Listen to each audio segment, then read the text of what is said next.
नमस्कार बच्चों, मेरा नाम है राहुल और आप देख रहे हैं ICBC क्लास। तो आज है वर्कशीट आपकी 52 10/11/2020 सब्जेक्ट इंग्लिश। ठीक है, तो आज आपका है एक लेसन माय चाइल्डहुड से लिया गया है। तो ये कहाँ से लिया गया है एक बार इसे देख लेते हैं, फिर आपके साथ साथ पढ़ेंगे।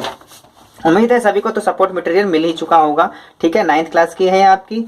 ठीक है, अगर यहाँ पे देखते हैं तो आपका जो प्रोज बीवी आपकी जो बुक का नाम है वो है चाइल्डहुड। तो आपको देख रहे हो यहाँ पे साउंड ऑफ म्यूजिक ये भी पढ़ चुके हैं, द लिटिल गर्ल ये भी, the true of beauty mind ये भी, द शेक ऑफ मिरर ये भी पढ़ चुके हैं, जो सामने एक सांप आया था उसके मिरर के सामने। ठीक है, अ चाइल्डहुड अब ये वाला पढ़ने जा रहे थे। ठीक है, ये धीरे धीरे उन्होंने सारे करा दिए और हमें पता भी नहीं चल रहा है। ठीक है बच्चों, कोई सिलेबस कटा वटा नहीं लग रहा मेरे को। तो 70 से 72 देख लीजिए, खाली स्थान है, हमें खुद ही पेज नंबर भरने हैं। तो मैंने खुद ही पहले से हाथ लगा रखा है पेज नंबर 70 पे। ठीक है 70, और यहाँ से देखेंगे आपका माय चाइल्डहुड। ठीक है, तो ये APJ अब्दुल कलाम ने लिखा है और मोस्ट इंपोर्टेंट चैप्टर है आपका। इंपोर्टेंट क्यों है? क्योंकि इन्हें भारत रत्न मिल चुका है, ये मिसाइल मैन के नाम से जाने जाते हैं और काफी अच्छी पर्सनालिटी भी रही है इनकी। ठीक है, तो काफी वैल्यू पॉइंट्स, अगर आपको वर्कशीट मुझे पता है प्रिंट आउट नहीं निकला होगा, लेकिन आप यहाँ से भी पढ़ सकते हैं, क्योंकि आप तो यहाँ से जो आपके वर्कशीट होगी आपके तो यहाँ पे फोन में होगी PDF फाइल में। ठीक है, तो आप अपनी सपोर्ट मटेरियल उठाइए, इसे आराम से पढ़िए, काफी इजी है, आपके वैल्यू पॉइंट्स हैं आपके। और इन्होंने लगभग वैल्यू पॉइंट यहीं से लेना चाहिए था और वैल्यू पॉइंट्स। ठीक है, लेकिन थोड़ा बहुत यहीं से है, कुछ इसमें एक्स्ट्रा भी है, कोई बात नहीं, हम यहाँ से अपना पढ़ना स्टार्ट करते हैं। ठीक,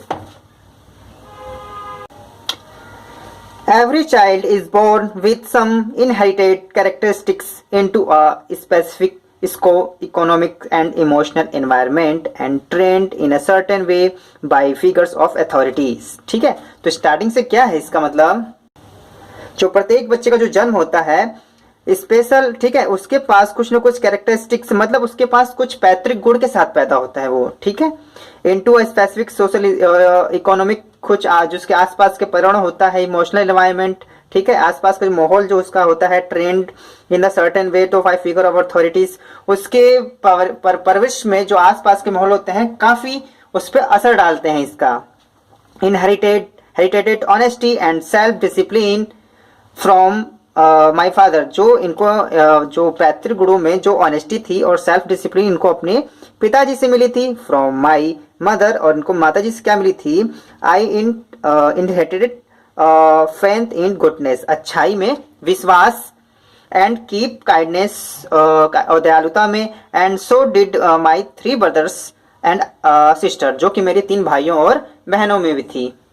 तो जो APJ अब्दुल कलाम है इनको अपने पिताजी से क्या मिला था? Self discipline. ठीक है, और ऑनेस्टी, ईमानदारी। ठीक है, आत्मानुशासन और ईमानदारी इनको अपने पिताजी से मिली थी, और माताजी से जो इनको मिली थी काफी दयालुता। ठीक है, इनको दयालुता मिली थी अपनी माँ की तरफ से। और जैसे इनके 3 भाई बहन थे उनको भी इसी प्रकार से विरासत में इन्हें ये सब चीजें मिली थी।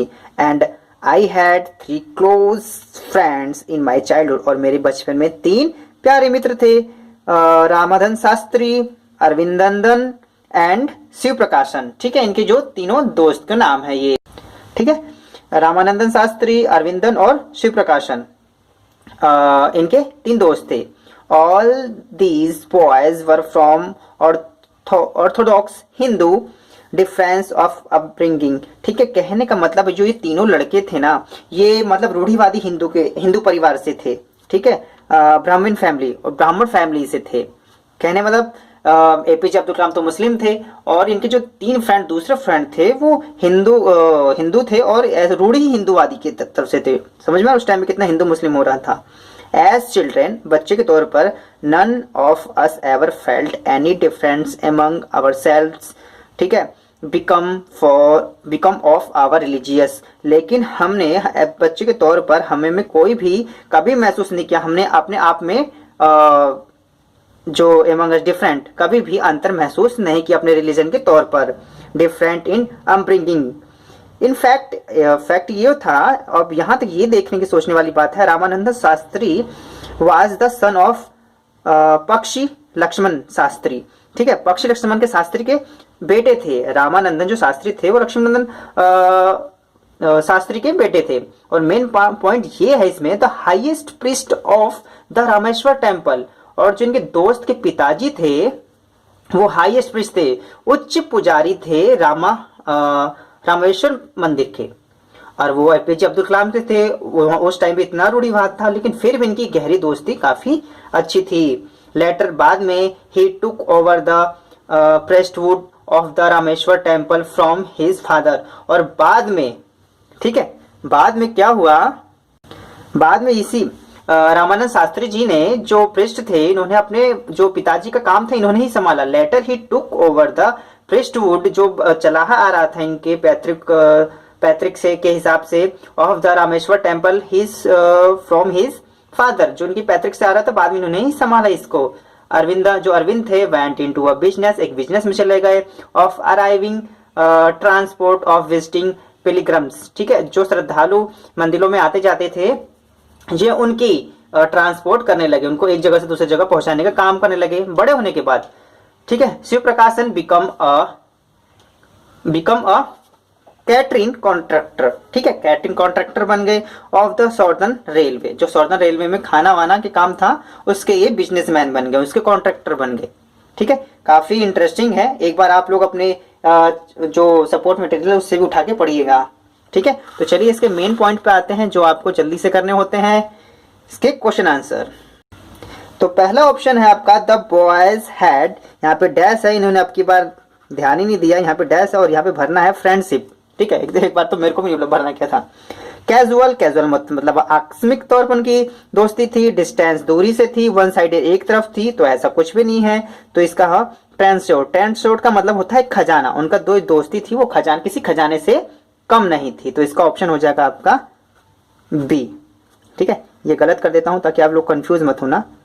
दूसरा, what is the central idea of the given above extract, जो ऊपर ये एक्सट्रैक्ट दिया गया है इसका सेंट्रल आइडिया क्या होगा। इसमें 4 ऑप्शन है, 1 2 3 4। ऑप्शन 1 क्या है, एवरीथिंग डिपेंड्स ऑन अपब्रिंगिंग। ठीक है, ये किसने कहा है, देखो किसी की स्टेटमेंट सही है आपकी। ठीक है, लियो टोल्स्टॉय कहाँ के भैया ये। एवरीथिंग डिपेंड्स ऑन अपब्रिंगिंग, सभी कुछ परवरिश पर निर्भर करता है। दूसरा ऑप्शन है डिसिप्लिन इज द ब्रिज, जो डिसिप्लिन है वो ब्रिज है बिटवीन गोल्स के, मतलब हमारी लक्ष्य और अकॉम्प्लिशमेंट, मतलब हमारी उपलब्धि और लक्ष्य के बीच में एक ब्रिज का काम करता है डिसिप्लिन। ये किसने कहा है, जेम्स रो, दूसरे व्यक्ति हैं ये। ठीक है, मैनी पीपुल, तीसरा ऑप्शन ये पढ़ लें, ये पढ़ लेते हैं एक बार, कोई दिक्कत नहीं। Many people will walk in and out of life, मतलब हमारे जीवन बहुत सारे व्यक्ति आते हैं, बहुत सारे व्यक्ति चले जाते हैं, but only true friends will leave footprints in our heart, लेकिन कुछ खास दोस्त ही हमारे दिल में हृदय बना लेते हैं। ये किसने बोला है, एलेनोर रूजवेल्ट। अच्छा जी, आपका ये कहना है, मतलब सब व्यक्तियों कहना है, और आपको कौन सा ऑप्शन सही बैठता है उस इस एक्सट्रैक्ट के हिसाब से बताना है। लास्ट और तीसरा ये पढ़ते हैं, द मिस्ट्रिकल बॉन्ड ऑफ ब्रदरहुड, जो भाईचारा होता है मेक्स ऑल मैन ब्रदर, सभी को एक जैसा भाई बंधु बनाता है। थॉमस कॉर्ले ने कहा है। तो आपके हिसाब से इसमें से कौन सा सही है। ठीक है, अब देखा जाए तो यहाँ पे, ठीक है, आपका अपना ओपिनियन हो सकता है, लेकिन मैं यहाँ पे ऑप्शन 1 टिक करना चाहूंगा। ऑप्शन 1 क्यों, क्योंकि एवरीथिंग डिपेंड्स ऑन अपब्रिंगिंग, सभी कुछ आपके परवरिश पर निर्भर करता है। ठीक है, आपने एक बच्चे को कैसी परवरिश दी है, कैसी नहीं दी है। ठीक है, जैसे हम भी मैं भी अगर अपनी मानूं तो हम इतने शांति से क्यों रहते हैं, इतनी ईमानदारी से क्यों रहते हैं, क्योंकि हमारे बचपन से देखते हुए आए रहे, वही सिखाया जा रहा है। ठीक है, वैसा ही इन्वायरमेंट हमारे आसपास का रहता है, तो वैसे हम बनते हैं। ठीक है, तो आपका मेरा ऑप्शन तो एक रहेगा, हो सकता है आपका अलग ऑप्शन हो, तो नीचे आप बताइएगा कि आपका दूसरा ऑप्शन आपको लग रहा है, लेकिन मेरे हिसाब से ये इसका फर्स्ट ऑप्शन ही होना चाहिए। ठीक है, अब की बार आपको बहुत सारा लिखने वाला होगा, अब की बार मुझे लिखना नहीं होगा क्योंकि मुझे बस ऑप्शन पर टिक करना है। ठीक है, the extract uses the preps, इसने एक्सट्रैक्ट में जो ऊपर दिया गया है इसमें प्रेप्स इस्तेमाल किया है, figure of authority, which of the following expression incorrect oath, याद रखना इनकरेक्ट है, इनकरेक्ट, हम ध्यान से इसी चीज को नहीं पढ़ते, तो नीचे हम जो ऑप्शन तो कई बार गलत करके आ जाते हैं। इनकरेक्ट ब्लर हो रहा है, एक बार देख लो। ठीक है, incorrect with respect to the words figure. ठीक है, जो यहाँ पे फिगर्स वर्ड दिया गया है इसके संबंधित गलत शब्द कौन के हिसाब से है? शाइन। ठीक है, ये कोई दिक्कत, ये भी सही है। फिगर एक साइन के हिसाब से होता है, शेप के हिसाब से तो है ही। मिस इंटरप्रेट मतलब किसको डिस्टर्ब करना। ठीक है, ये नंबर जो फिगर है कोई ये नंबर के हिसाब से, जो नंबर इसका मतलब कोई मतलब नहीं निकलता इस एक्सट्रैक्ट के हिसाब से। जो ऊपर ये कुछ जो एक्सट्रैक्ट क्यों कह रहे हैं, जो एक असली कहानी में से ये कुछ हिस्सा लिया गया इसे एक्सट्रैक्ट कहते हैं। तो जो इसका ऑप्शन है ये डी ऑप्शन बिल्कुल इसका ठीक है। तो नंबर का कोई मतलब नहीं बनता यहाँ पे। ठीक है, तो आगे आते हैं आपका question number 4। Choose the option the list the set of statements that are true according to the given extract. ठीक है, तो यहाँ पे कुछ ऑप्शन दिए गए हैं और उसके नीचे 1 2 4 स्टेटमेंट्स है और चारों स्टेटमेंट्स के ऑप्शन बना दिए गए हैं। तो इसके हिसाब से कौन सा सही है कौन सा गलत है आपको ये बताना है।